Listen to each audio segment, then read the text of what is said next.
On the side of a 16-ounce bottle of Ride-On Auto SUV formula, there are numbers in both directions that delineate ounce measurements in order to keep track of the amount of product installed. On the side of the tire, locate the tire size. In this case, it's 205, 55, 16. Using the third number in the numerical sequence, for this tire at 16, look at the dosage table on the back of the bottle or consult Ride-On's website. Once you have found all of the 16-inch tires, match the remaining two numbers to find the exact tire and dosage requirement, in this case 14 ounces.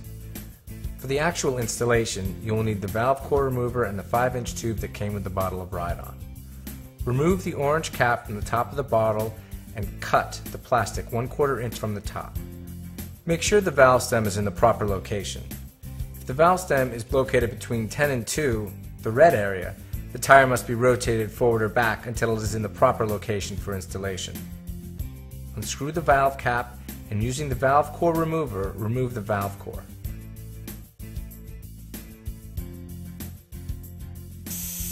Let all of the air deflate out of the tire.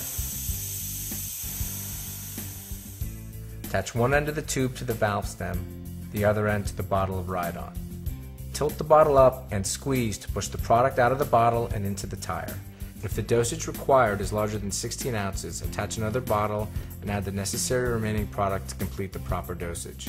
Take an air source and shoot some air through the valve stem to clear any product that remains. Reinsert the valve core to the valve stem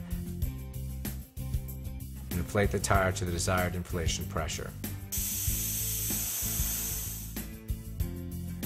Place the valve cap back on the tire and clean off any excess product on the rim or tire.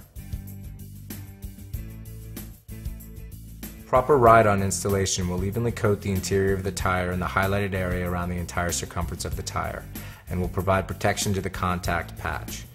High-speed tires should never be repaired outside of this area due to the possibility of catastrophic failure.